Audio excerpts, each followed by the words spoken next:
São 7h22. Estamos de volta pela nossa Jovem Pan com o nosso Jornal da Manhã, edição Cuiabá. E hoje estamos recebendo o deputado federal Fábio Garcia. Bom dia, deputado. Bom dia, Paulo. Bom dia, muito bom dia a todos que nos escutam, nos assistem aqui da Jovem Pan. É um prazer estar aqui com vocês. Muito bem. Fábio, seja bem-vindo. Nosso novo endereço é a primeira vez que você vem, né? Primeira vez, parabéns. Está lindo aqui o estúdio, maravilhoso, moderno, está muito bonito, aconchegante. Parabéns. Muito bem. Fábio, você divulgou no seu Instagram uma musiquinha de violão, Noites Traiçoeiras. Noites Traiçoeiras. Você já foi visto repartindo um pastel com o Abílio Brunini e agora ele é candidato a prefeito de Cuiabá.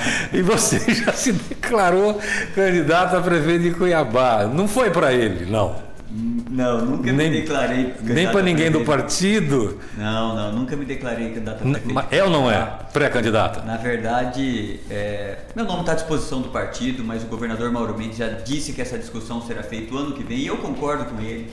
Eu sempre disse, há muito tempo eu digo que esse país precisa deixar de terminar uma eleição e entrar em outra. Entre uma eleição e outra, esse país precisa trabalhar. Os políticos, os mandatários, aqueles que foram eleitos com voto popular, precisam dar resposta à sociedade, entregar resultado. Não dá pra gente sair de uma eleição e entrar em outra. A gente acabou de terminar uma eleição no nosso país, há 7 meses atrás, e agora estamos querendo entrar em outra de forma muito antecipada. A própria legislação brasileira tem seu próprio calendário eleitoral exatamente para disciplinar isso.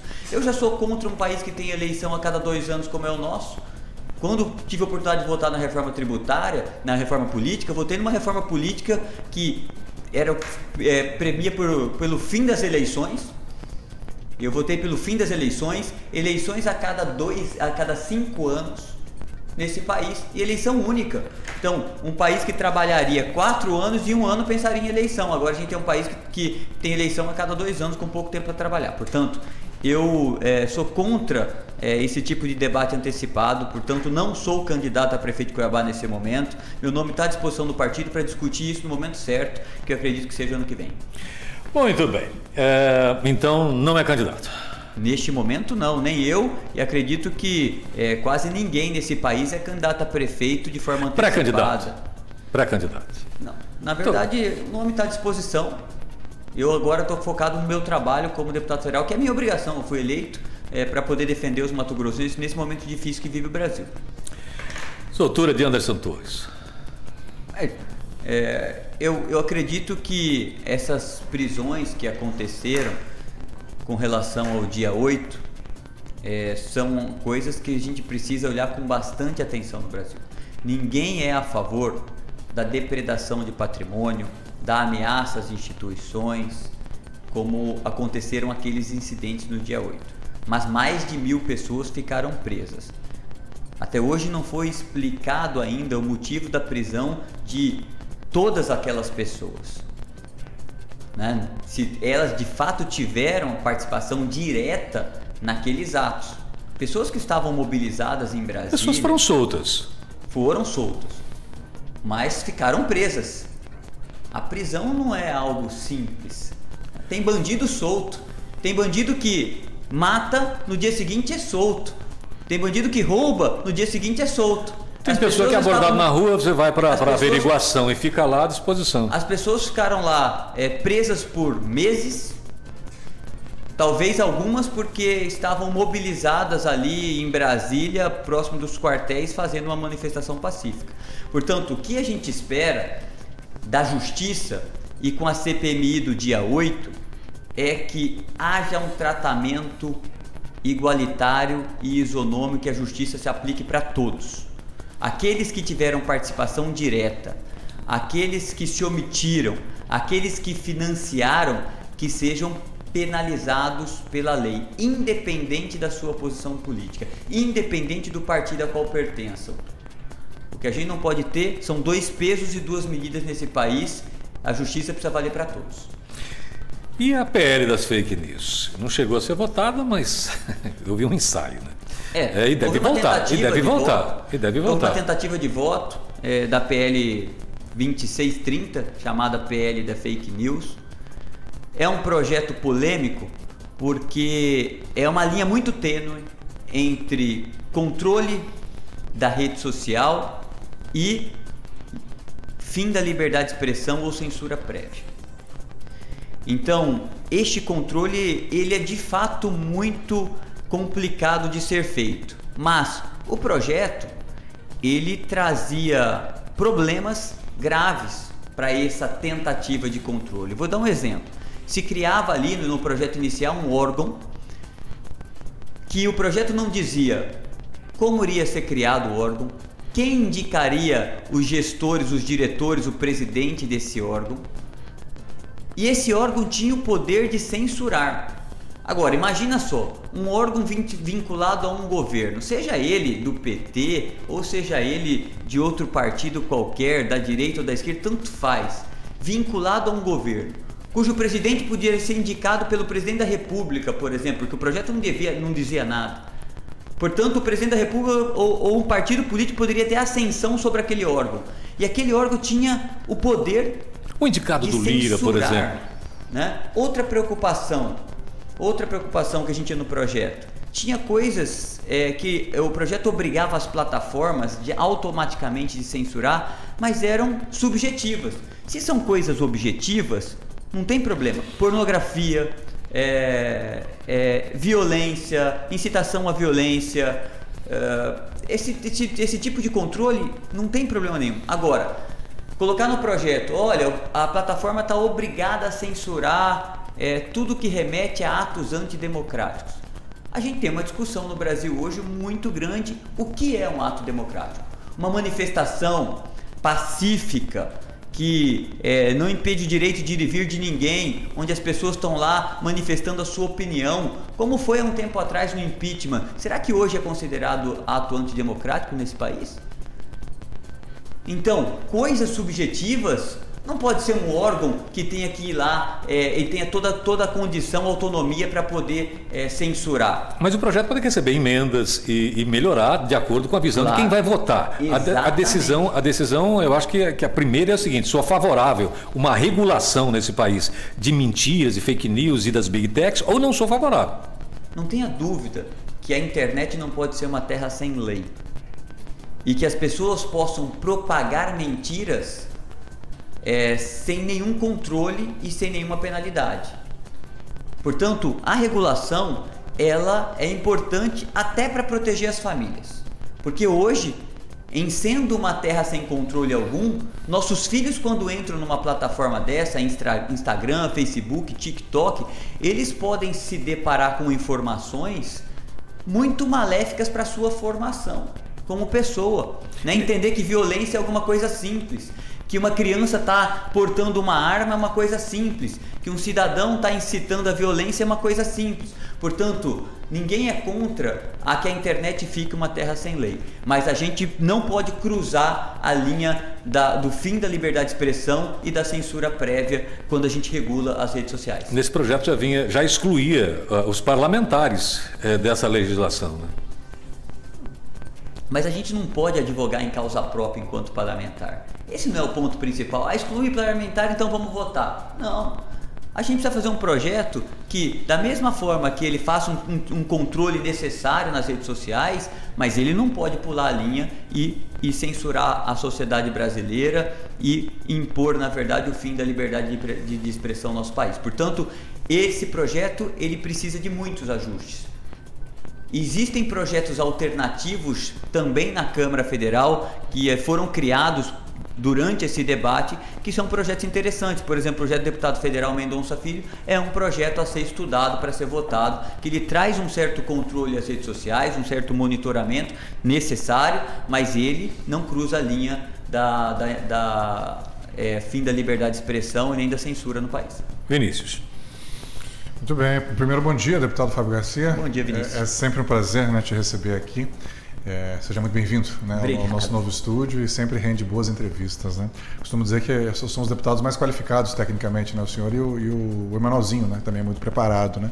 Não por acaso netos de dois deputados federais, né? Zé Garcia Neto e Emanuel Pinheiro, que foram colegas, né? Inclusive, né? Obrigado. Na bancada de 1970, né? Então é importante dar esse destaque. Bom, aí eu concordo contigo. O debate tem que ser feito no parlamento, porque senão o Supremo está ali, né? Quer dizer, se essa lei for aprovada, né, ela será judicializada, né? Esses pontos polêmicos aí, né? O que for derrotado, né? A minoria, né? Vai ao STF, porque toca em questões constitucionais mesmo aí, né? O artigo 5º, né? Liberdade de expressão, e o 220, né? Que fala da censura, né? Exatamente. Então, o foro adequado é o Congresso mesmo, né? Exatamente. O Congresso não pode abrir mão da sua prerrogativa, né, Vinícius? Claro. A democracia, ela é constituída desses 3 poderes. Importante que esses 3 poderes tenham a sua autonomia, que ele atuem, que não haja interferência entre um poder e outro. Só assim a gente garante uma boa democracia no país. Portanto, o Congresso, eu defendo que o Congresso se posicione sobre os temas que são competência do Congresso e tragam para ele essa competência. Agora, o país, o Supremo, precisa ter paciência, porque mudar a Constituição não é algo simples, não deve ser. Por isso que se exige quórum qualificado. Portanto, o fato da gente não ter conseguido votar um projeto não dá o direito ao Supremo de interferir na atribuição do Congresso Nacional. Ah, sim, porque vocês estão pensando em regulamentar por lá, né, direto, exatamente. Né? Realmente. Exatamente. Portanto, deixa o tempo do Congresso Nacional, que o Congresso Nacional está preocupado com essa pauta, pautou já essa pauta, não tinha ambiente para votação, o projeto não estava redondo, não estava apto a votar, portanto, o Congresso precisa fazer o seu papel. Verdade. E ficando ainda no nível nacional, deputado, União Brasil, né? Até o senhor era presidente até domingo passado aí, né? Do União Brasil, transferiu para o governador Mauro Mendes, presidente estadual, né? Aqui, né? O nacional é o tal Bivar? O nacional é Bivar, do Luciano Bivar, deputado federal do Luciano Bivar. Isso, do antigo DEM, que era o ACM Neto, né? Lá da Bahia, né? Isso. Mas assim, até o Wilson Santos brinca que é desunião Brasil, né? Que está muito desunido, né? Vamos começar pela questão nacional. Lá em Brasília também, né? Tem uma bancada que são cerca de 60, né? Na Câmara, né? Cerca de 30 votam com o governo, né? E cerca de 30 votam numa linha mais oposicionista. Como é mais o seu caso, está numa linha um pouco mais oposicionista em relação ao Lula, né? Você que está presidente de comissão, inclusive uma comissão importante, né, de desenvolvimento econômico lá, né? E aí, sendo que tem 3 ministros, né? Tem a ministra do Turismo, né? Que é enrolada também lá do Rio de Janeiro, né? O Juscelino também, que esteve até aqui, né? Semana passada. Aí. E o Valdez Góes, que é mais indicação do Davi Alcolumbre, né? Que é tido mais como uma indicação pessoal do Davi Alcolumbre. Como é que vocês estão vendo, né? Eu entendo que o Lula, por exemplo, está se aproximando do Mauro, está bem claro que o Lula está tentando chamar o Mauro para o lado dele, né? Até teve a assinatura da BR-63, você até estava lá, né? Também, a transferência da 163. Para tentar trazer mais União Brasil. Como é que você está vendo essa questão do apoio do partido ao Lula, né? E esse namoro aí com o Mauro? O Mauro virou, né, a noiva, né? Tá sendo bem tratado, né? Vinícius, eu posso falar da minha perspectiva, né, que eu acho que pode se aplicar a outros parlamentares. No primeiro momento, eu sempre disse que eu gostaria de ter a minha independência. Eu fui eleito pelo povo mato-grossense para poder defender os interesses do país, do meu estado de Mato Grosso.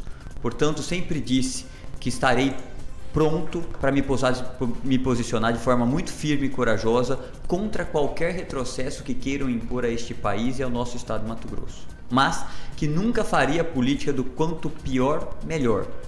Portanto, aquilo que fosse bom para o país, eu estaria pronto para apoiar e votar, independente que venha do atual governo. Programas como a retomada do Minha Casa Minha Vida, um grande programa de saneamento básico para esse país, a retomada da capacidade do governo federal de fazer investimentos em infraestrutura, portos, rodovias, ferrovias, claro que vão contar com o meu apoio. Agora, eu também tenho que ter minha independência para me posicionar contra retrocesso e para dar minha contribuição para melhorar os projetos que o Executivo manda para o Congresso Nacional, porque é minha obrigação como parlamentar. Portanto, eu acredito que se não houver uma moderação do discurso, dos posicionamentos do atual governo, será muito difícil que esse governo faça uma ampla base de apoio no Congresso Nacional. Vou te citar um exemplo. Vamos falar sobre MST, invasão de propriedade privada no Brasil. Nós estamos aqui num estado onde a economia mato-grossense ela é impulsionada pelo agronegócio, pelo setor rural, e acredito que não há, ou há muito poucos brasileiros que são contra a defesa da propriedade privada no país. Porque os brasileiros de bem, que trabalharam, que com seu trabalho e seu suor conquistaram aquela propriedade privada, têm todo o direito do mundo de preservá-la e protegê-la. Portanto, quando vem um líder do movimento, como é o Stedley, faz uma ameaça pública a toda a sociedade brasileira, dizendo que em abril vai ter o Abril Vermelho e que este movimento irá invadir propriedades privadas no nosso país. E esse presidente é levado a uma comissão para uma viagem à China. É uma sinalização muito ruim para todos que defendem a propriedade privada no país, porque ele tinha recém anunciado que ele cometeria um crime de invasão de terra. Outro tema que eu vou citar aqui, por exemplo, marco temporal. Para as pessoas entenderem o que é marco temporal. Só abrindo um parênteses na questão do MST, a gente até debateu isso aqui. O governo chegou a falar contra o MST, tanto o Lula quanto o ministro Fávaro. Porém, não fizeram absolutamente nada. Né? Não pediu a desintrusão que houve lá na Embrapa, nada. Né? Não aconteceu nada. Só falaram, olha, não concordamos, etc. e tal, mas negociaram com eles. Foi o que falamos aqui. Mas já se pegar um retrocesso, nunca falaram nada, né? Nunca falaram absolutamente nada. O PT nunca falou nada contra o MST. É a primeira vez que eu vejo. Mas é uma sinalização. É a sinalização que a gente está falando. Portanto, e eles continuam invadindo terras e o governo silente.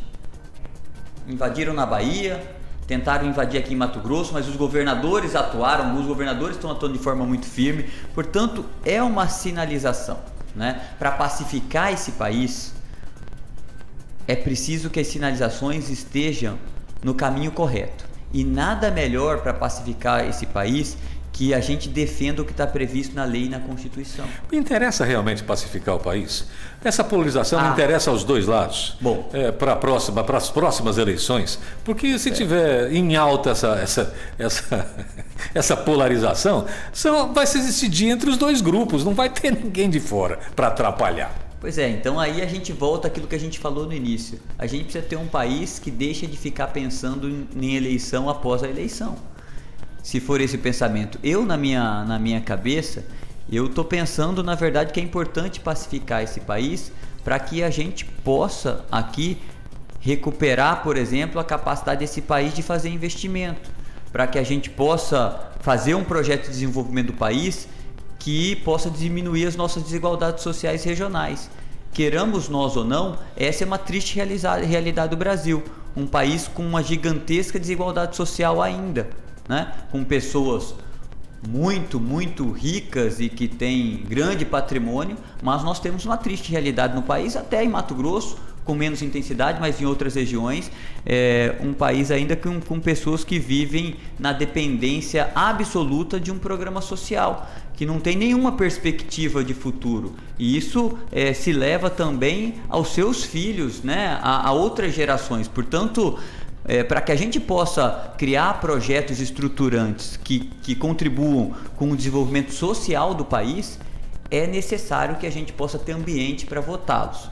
É necessário construir esse ambiente. E esse ambiente se constrói com a pacificação do país, a pacificação dessa relação entre Executivo e Congresso Nacional. Nós colaboramos sem querer, né? Cuiabá, Mato Grosso acabou colaborando sem querer com uma expressão, fila dos ossos. Agora, lá em Brasília, eles falam assim, não, porque o fundo tal está na fila dos ossos. Né? Quando fala que está na penúria, fala que está na fila dos ossos. Acabamos colaborando com isso e não foi intencional, com certeza. Lógico que não, Paulo. Felizmente, Mato Grosso vive uma realidade até bastante distinta do restante do país. Né? A gente vive aqui, em Mato Grosso, uma situação de quase pleno emprego nesse estado de Mato Grosso. É o estado que menos... com a menor taxa de desemprego do país, é o estado com a maior taxa de crescimento do país, é o estado com a maior taxa de investimento público do país. O estado de Mato Grosso hoje investe 20% do que arrecada. A União, para você ter uma ideia, não chega a investir 1% do que arrecada. Mas muito se fala em fazer com que todo esse progresso chegue a todos. Até agora, não. Não, tem avançado, óbvio. O fato do Mato Grosso estar em quase pleno emprego, isso quer dizer que está chegando a muita gente. Óbvio, a gente que tem gente marginalizada na sociedade, lógico que tem. E para isso estão os programas sociais. E no estado de Mato Grosso, pela primeira-dama Virginia Mendes, nunca se investiu tanto no social, também nos programas sociais. O estado de Mato Grosso tem programas complementares ao Programa Nacional de apoio às famílias em situação de vulnerabilidade. Não somente apoio financeiro, como lançou o maior programa de capacitação das famílias de vulnerabilidade, que é o programa Ser Capacita. Porque, na verdade, além de dar o apoio financeiro, né, é poder trazer essas pessoas para um programa de formação e capacitação para aproveitar as oportunidades de emprego que o Estado gera hoje. Porque hoje a gente não tem um problema de oportunidade, mas temos sim um problema de formação de mão de obra qualificada no Mato Grosso, né? Portanto, este eu estimo que seja inclusive um dos programas mais importantes do governo Mauro Mendes, que é poder capacitar essas pessoas que não estão conseguindo se inserir no mercado de trabalho e garantir a elas emprego de qualidade. Muito bem, reforma tributária. Outro tema. O senhor fez uma audiência pública aqui na quarta-feira, chamou os gestores e disse que ela é prejudicial do jeito que está. Por quê? Bom, vamos lá. Eu sou presidente da Comissão de Desenvolvimento Regional da Câmara Federal. Essa comissão normalmente sempre tratou de SUDAM, incentivos fiscais, FCO, programas de incentivo em geral. Mas me senti na responsabilidade de trazer a reforma tributária para debater nessa comissão. Porque foi criada uma comissão especial com apenas 12 deputados e apenas um do Centro-Oeste para tratar de reforma tributária. Quando eu li o texto da reforma tributária, me veio uma preocupação muito grande com as consequências dessa reforma tributária para regiões mais afastadas dos grandes centros consumidores e dos portos do nosso país. Porque uma coisa é você pensar num imposto único num país como Portugal, um país pequeno, e se você coloca uma indústria em Porto ou coloca em Lisboa, a distância que você está de um grande centro consumidor ou de um porto, ela é muito pequena, você pode estar a 50 km a mais ou a menos. Agora, colocar uma indústria no Mato Grosso representa que você está a 1.500 km de um grande centro consumidor. Isso impacta na competitividade da indústria. Portanto, eu fiquei muito preocupado quando eu vi uma reforma que tirava dos nossos estados, que são estados em desenvolvimento e afastados dos grandes centros consumidores, a possibilidade de termos mecanismo para atrair indústria. E mais preocupado ainda, que quando você iguala o imposto a todo o país, a pergunta que vem é: como é que as nossas pequenas e médias indústrias que empregam tanto, veja, a gente tem indústria pequena e média em mais de 80% dos municípios mato-grossenses.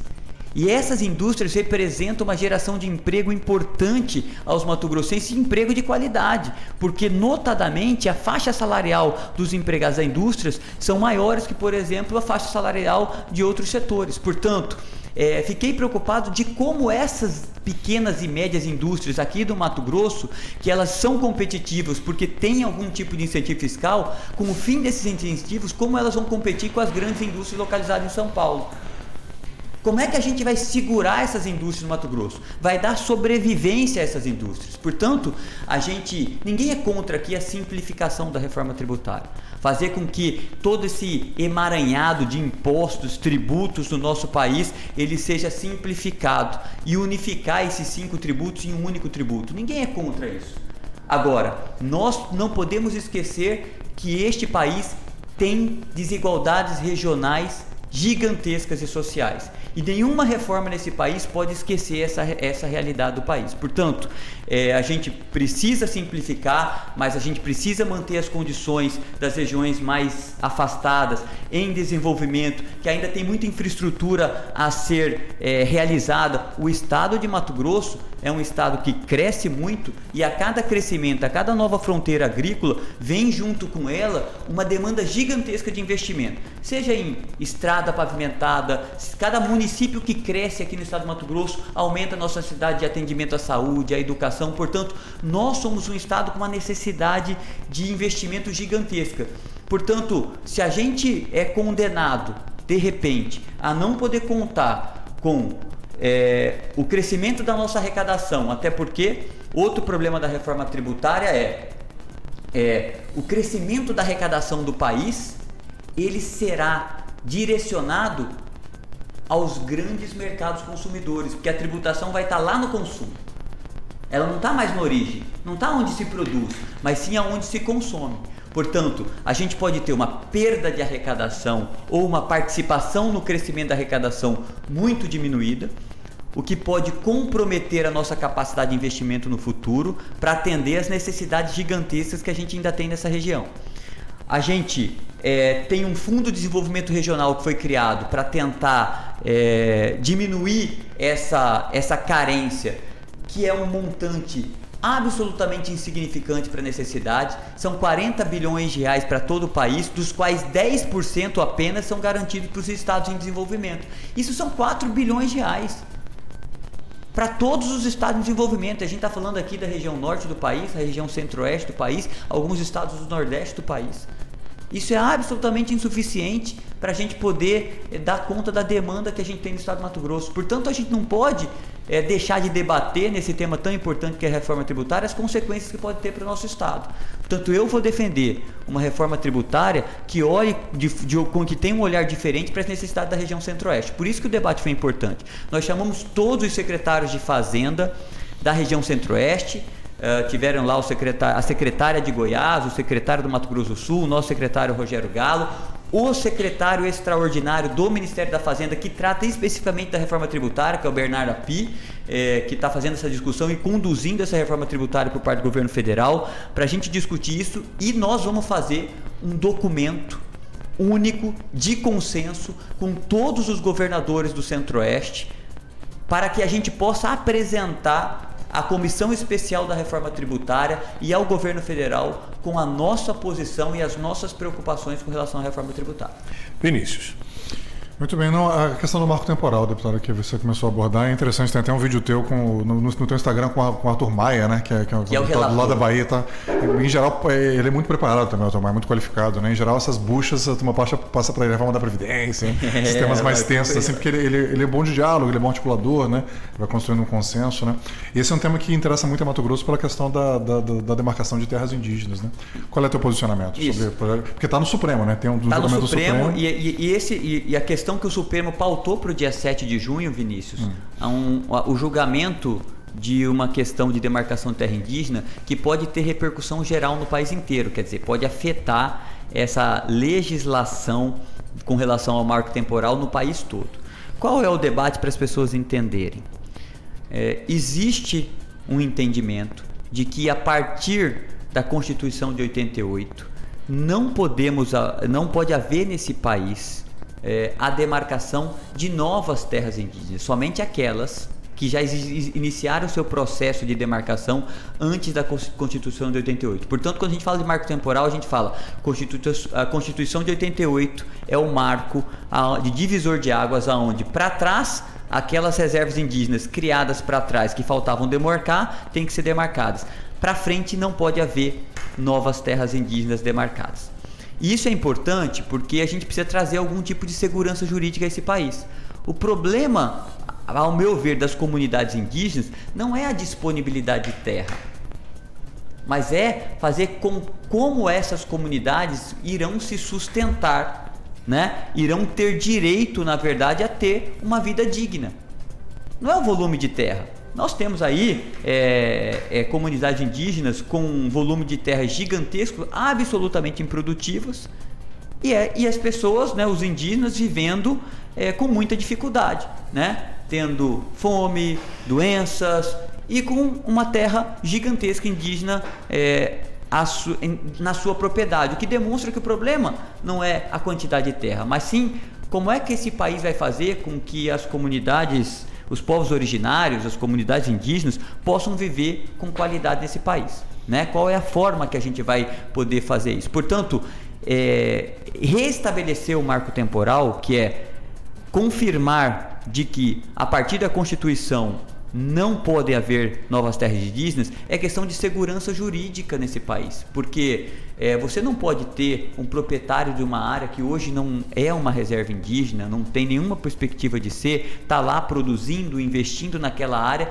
e de repente, né, um antropólogo vai lá e puxa uma alegação de que ali há tantos anos atrás se habitou algum tipo de povo indígena e então aquela área passa a ser suscetível de virar uma reserva indígena e, portanto, todo aquele patrimônio daquele produtor ele está em risco. Portanto, trazer a segurança jurídica desse país, ter um limite para isso, que eu acredito que a Constituição de 88 é um bom limite, é importante. Por isso que nós estamos trabalhando muito e a gente tem aí o apoio do presidente Arthur Lira, que diz que vai pautar esse projeto de lei, que é relatado pelo deputado Arthur Maia, para que a gente possa reestabelecer o marco temporal do Brasil, né? E a gente possa, então, partir para esse debate como é que a gente vai fazer com que os povos originários, os povos indígenas no Brasil possam viver com qualidade de vida nesse país.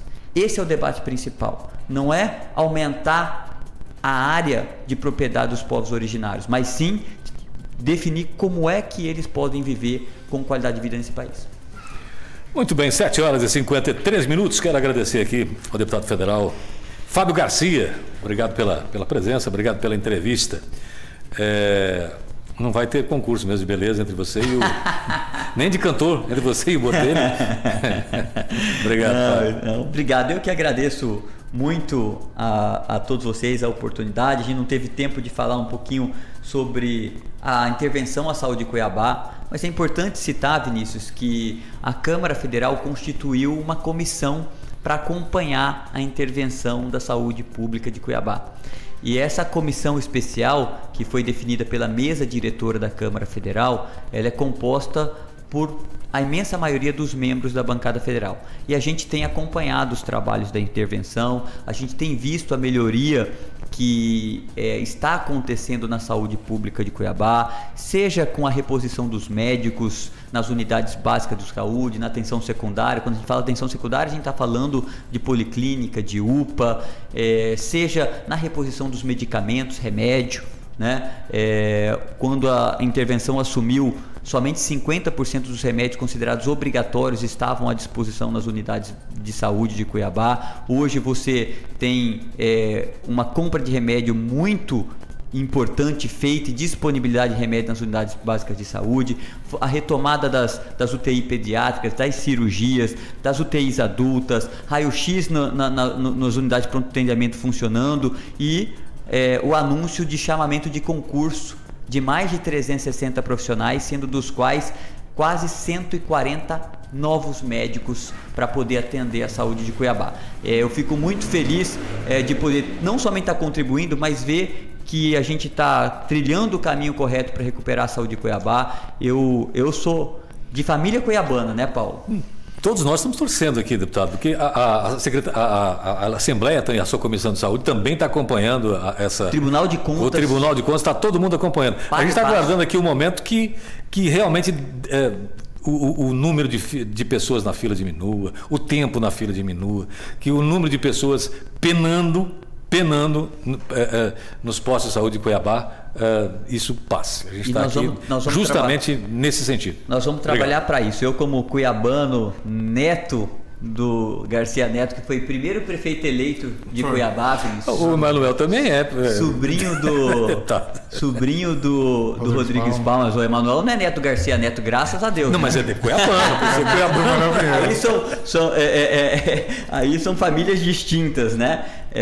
Sobrinho do Rodrigues Palma, que foi um grande prefeito. Nós temos um carinho muito grande por essa cidade e eu tenho orgulho de Cuiabá e acredito muito no potencial da capital do estado do Mato Grosso, da capital do agronegócio, da capital do Pantanal. Quando eu tive a oportunidade de ser secretário do governo do Mauro, nós sonhamos e implementamos projetos importantes para a cidade de Cuiabá, como foi o início do HMC, como foi o Hospital São Benedito. A sua fala não é de quem está assim, está só esperando, colocando o nome à disposição. Não, como foi o Parque das Águas, como foi a nova Orla do Porto Cuiabá, como foi um grande programa de pavimentação asfáltica, Novos Caminhos. Portanto, eu falo isso porque eu tenho absoluta convicção. que apesar da cidade hoje ter um sentimento de abandono pela situação que está, pela situação da saúde, pela situação da infraestrutura, com muitos buracos na rua, eu tenho absoluta convicção que Cuiabá é uma grande cidade e pode representar muito bem, é a cidade para representar muito bem esse estado do Mato Grosso, que hoje é o terceiro maior produtor de grãos do mundo. Cuiabá vai e sempre será a capital do agronegócio e a capital do nosso Pantanal. Fábio Garcia, não candidato, nem pré-candidato, falou. Abraço. Obrigado. Abraço, obrigado. Obrigado pela visita. Obrigado, Vinícius. Só faltou o voto no 44.